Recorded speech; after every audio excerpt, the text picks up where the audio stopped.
Assalamualaikum warahmatullahi wabarakatuh. Kami dari kelompok 2 yang beranggotakan 7 orang. Yang pertama yaitu Andi Lastara Syarifuddin dengan NIM H0412111009. Yang kedua yaitu Ainin Jaria dengan NIM H0412111011. Yang ketiga yaitu Astri Alfrianti dengan NIM H0412111012. Yang keempat yaitu Afifah Marsyahani dengan NIM H0412111013. Yang kelima yaitu Bella Natalis dengan NIM H0412111015. Yang keenam yaitu Sirwanti dengan NIM H0412111016. Dan yang terakhir yaitu saya sendiri dengan Fitri Unisariana dengan NIM H0412111018. Nah, pada kesempatan kali ini, kelompok kami akan membawakan materi mengenai sistem otot pada aves dan mamalia.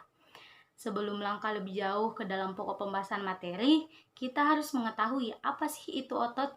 Nah, otot merupakan sebuah jaringan dalam tubuh manusia maupun hewan yang berfungsi sebagai alat gerak tulang. Nah, otot tersebutlah yang akan menyebabkan pergerakan pada suatu organisme maupun pergerakan organ di dalam suatu organisme. Nah, secara umum, otot diklasifikasikan menjadi 3 jenis. Yang pertama yaitu otot lurik, yang kedua yaitu otot polos, dan yang ketiga yaitu otot jantung. Baiklah, masuk kepada pembahasan pokok utama mengenai aves dan mamalia. Nah, aves atau yang kita kenal sebagai burung merupakan sekelompok hewan bertulang belakang yang memiliki bulu dan sayap. Nah, adapun sistem otot aves yakni otot aksial dan hipobrankial. Nah, kemudian mamalia. Mamalia merupakan sekelompok jenis hewan yang memiliki ciri khusus yaitu dengan adanya kelenjar susu atau dapat menyusui. Nah, mamalia juga diketahui sebagai hewan dengan spesies yang paling beragam. Oleh karena itu, sistem otot pada mamalia sangat beragam bentuknya. Hal tersebut disebabkan oleh susunan matematiknya. Diketahui otot pada mamalia yang berkembang meliputi otot wajah, otot kelopak mata, otot hidung, otot bibir, di mana otot-otot tersebutlah yang mampu bergerak atau menggerakkan kulit maupun rambut pada tubuh hewan. Baik, saya akan menjelaskan sistem otot pada aves. Salah satu ciri khas aves adalah kemampuan bergerak di udara atau terbang. Sebagian besar aves mampu terbang kecuali beberapa jenis, yaitu ayam yang hanya mampu terbang rendah dan singkat. Nah, aves dapat terbang karena mempunyai sayap dan berat badannya itu relatif ringan. Otot-otot yang berperan dalam proses terbang yaitu otot pektoral. Nah, otot-otot pektoral ini terdiri dari 2 otot, yaitu otot pektoral mayor dan otot pektoral minor. Nah, otot pectoralis mayor ini merupakan otot yang terdapat pada bagian dada yang berfungsi untuk menarik sayap ke bawah. Nah, otot pectoralis mayor ini berukuran lebih besar daripada otot pectoralis minor. Selanjutnya itu otot pectoralis minor. Otot ini berfungsi untuk menarik sayap ke atas dan otot ini juga terdapat pada bagian dada dan otot ini memiliki ukuran lebih kecil dibandingkan dengan otot pectoralis mayor. Baik, setelah kita tadi mengetahui tentang bagian-bagian dari otot pectoralis, sekarang kita beralih di otot pada femur, di mana otot pada femur itu sendiri berfungsi untuk melakukan gerak berjalan. Nah, otot pada femur itu sendiri terbagi atas 2 bagian, yaitu yang pertama otot femur bagian depan dan otot femur bagian belakang. Seperti yang kita ketahui, fungsi sayap pada burung adalah seperti kaki pada hewan darat, di mana sayap merupakan kaki bagi burung saat terbang. Nah, kepakan sayap saat terbang dapat dianalogikan seperti gerakan tangan manusia saat berenang dengan gaya kupu-kupu. Nah, mekanisme terbang sendiri itu diawali dengan pengangkatan sayap, di mana sayap dikepakkan ke depan dan juga ke bawah. Ketika sayap dikepakkan ke bawah, badan burung terdorong ke depan sehingga posisi sayap menjadi agak ke belakang. Setelah itu, sayap diangkat ke atas dan diteruskan maju ke depan. Pada merpati, sayap berfungsi penuh saat terbang, sedangkan pada ayam, sayap kurang berfungsi.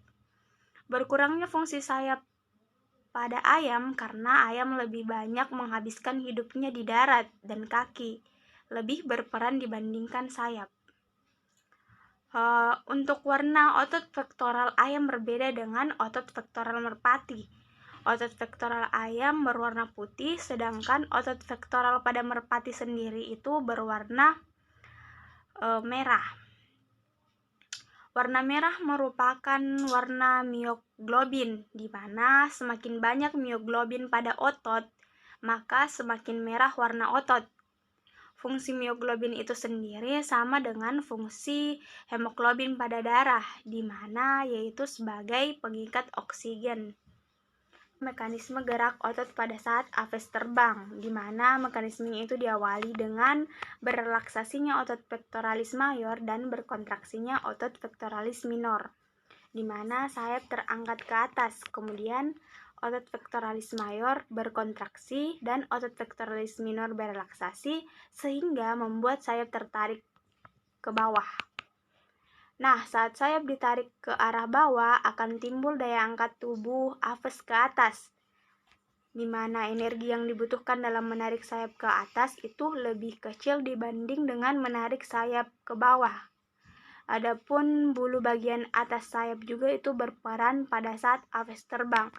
Nah, untuk otot pectoralis mayor dan otot pectoralis minor dapat kita lihat pada gambar.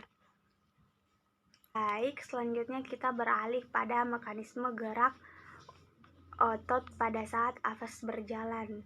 Nah, mekanisme gerak otot pada saat apes berjalan itu dipengaruhi oleh otot pada femur, di mana seperti yang saya katakan tadi bahwa otot femur pada femur itu sendiri terbagi atas dua, yaitu otot femur bagian depan dan otot femur bagian belakang. Nah, kontraksi dan relaksasi otot femur bagian depan dan belakang ini yang dapat membuat apes dapat berjalan. Seperti yang kita lihat pada gambar otot pada kaki apes. Baik, pada materi kali ini saya akan menyampaikan materi mengenai sistem otot pada mamalia. Nah, seperti yang kita ketahui bahwa mamalia merupakan sekumpulan hewan yang menyusui dan merupakan kelompok vertebrata yang ditandai dengan adanya kelenjar susu yang dihasilkan oleh induk betinanya yang digunakan sebagai sumber makanan untuk atau bagi keturunannya. Nah, mengenai sistem otot pada mamalia ini, bila dibandingkan dengan vertebrata rendah, mamalia memiliki muskulus atau otot segmen pada vertebrata dan kostai lebih sedikit dan sehubungan dengan pekerjaan yang lebih banyak pada kepala, leher, dan ekstremitas berkembang baik. Nah, anggota tubuh terproyeksi ke arah ventral, tidak seperti amfibi dan reptilia yang lebih ke arah lateral. Nah, di antara muskulus yang penting bila kulit dibuka antara lain adalah muskulus masseter, nah di mana terletak pada kanan kiri yang melekat pada rahang atas dan rahang bawah. Muskulus ini kuat yang berguna untuk mengunyah. Kemudian yang kedua ada muskulus sternocephalika, nah yang terletak pada kanan kiri leher memanjang yang menggandeng kepala dan sternum. Nah, yang ketiga ada muskulus pectoralis yang berbentuk lebar melekat pada sternum dan humerus yang terdiri atas dua bagian. Kemudian yang keempat itu ada musculus rectus abdominalis yang berada di tengah-tengah perut yang menghubungkan pelvikus dengan stratum yang menutup ruang perut pada ventral. Kemudian yang kelima ada musculus obliquus abdominalis yang terdiri atas dua bagian, yaitu musculus obliquus eksternal dan musculus obliquus internal. Musculus tersebut menutup perut bagian samping. Nah, itu tadi materi mengenai beberapa jenis otot. Nah, selanjutnya akan jenis otot lainnya akan disampaikan oleh teman saya. Terima kasih. Jenis otot mamalia yang selanjutnya yaitu musculus transversus abdominalis. Transversus abdominalis ini merupakan otot perut bagian dalam yang juga sebagai inti otot yang sangat penting, terletak di bawah musculus obliquus interna yang memanjang antara tulang rusuk dan panggul, membungkus batang tubuh dari depan ke belakang. Fungsi musculus transversus abdominalis ini yaitu mempertahankan ketegangan perut, meningkatkan tekanan intraabdominal yang membantu dalam ekspirasi kuat, batuk, dan buang air besar. Selanjutnya, musculus intercostalis. Musculus intercostalis terdiri dari dua bagian, yaitu musculus intercostalis interna dan musculus intercostalis externa di antara costae atau tulang rusuk. Musculus intercostalis terletak di antara tulang rusuk yang membentuk dan memindahkan dinding dada. Selain itu juga merupakan otot yang terlibat dalam mekanisme pernapasan. Musculus intercostalis internal digunakan dalam pernapasan kuat seperti batuk atau saat latihan yang tidak dalam pernapasan santai. Kemudian musculus intercostalis eksternal membantu mengangkat rusuk dan memperluas rongga dada. Selanjutnya yaitu musculus latissimus dorsi. Musculus latissimus dorsi terdapat di atas punggung, membujur dari leher hingga tulang pelvisus.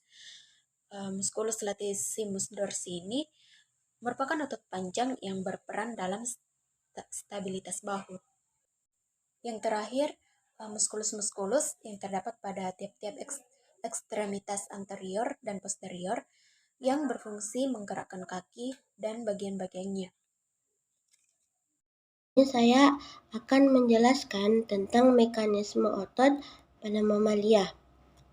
Nah, mekanisme otot mamalia itu ada 3. Yang pertama yaitu otot menerima rangsangan dari sistem saraf pusat. Yang kedua yaitu rangsangan dari otak menyebabkan reaksi kimia. Dan yang terakhir yaitu proses melemasnya otot. Nah, saya akan membahas satu persatu. Yang pertama yaitu otot menerima rangsangan dari sistem saraf pusat. Nah, mekanisme kerja otot dimulai dengan adanya sinyal atau rangsangan yang menyebabkan timbulnya kontraksi.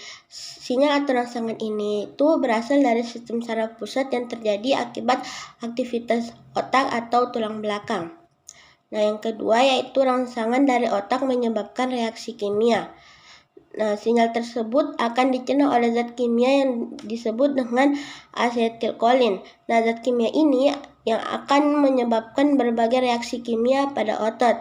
Salah satunya adalah pembebasan ion Ca2 atau kalsium dari retikulum sarkoplasma. Nah, yang ketiga yaitu ada proses melemasnya otot. Nah, tahap mekanisme kerja otot selanjutnya yang terakhir adalah proses melemasnya otot. Setelah rangsangan atau sinyal sudah tidak dikirimkan lagi oleh sistem saraf pusat, pada saat itu reaksi kimia terjadi karena adanya rangsangan kembali seperti normal. Dengan begitu, otot yang sempat berkontraksi atau memendek akibat reaksi kimia yang terjadi akan memanjang dan melemas. Sekian materi dari saya lanjutkan ke teman kelompok saya. Berdasarkan pemaparan materi dari teman-teman saya tadi, beberapa hal yang dapat saya jadikan kesimpulan adalah yang pertama, otot itu merupakan suatu organ atau alat yang dapat bergerak dan merupakan suatu hal yang penting bagi organisme. Jadi gerak sel terjadi karena sitoplasma itu merubah bentuk. Pada sel-sel sitoplasma ini merupakan benang-benang halus yang panjang yang biasa kita sebut dengan myofibril. Kemudian salah satu ciri khas aves itu adalah kemampuan bergerak di udara atau terbang. Jadi sebagian besar anggota aves itu mampu terbang, kecuali beberapa jenis yaitu ayam yang hanya mampu terbang rendah dan singkat, burung onta, dan kiwi yang tidak mampu terbang. Jadi aves ini dapat terbang karena mempunyai sayap dan berat badannya relatif ringan. Kemudian otot-otot yang berperan dalam proses terbang itu adalah otot-otot pektoral, yang dimana otot ini terdiri dari 2 yaitu otot pektoral mayor dan minor. Kemudian ada mamalia yang merupakan sekumpulan hewan yang menyusui dan merupakan kelompok vertebrata yang ditandai dengan adanya kelenjar susu yang menghasilkan susu oleh induk betina. Di antara muskulus yang penting bila kulit dibuka antara lain itu musculus masseter, musculus sterno, musculus pectoralis, musculus rectus, dan musculus obliquus abdominalis. Jadi Kemudian jenis-jenis otot itu ada 3, yaitu musculus transversus abdominalis, musculus intercostalis, dan musculus latissimus dorsi. Jadi mekanisme kerja otot pada mamalia ini seperti otot menerima rangsangan dari sistem saraf pusat, rangsangan dari otot menyebabkan reaksi kimia dan proses melemasnya otot. Jadi sekian dari kelompok kami. Wassalamualaikum warahmatullahi wabarakatuh.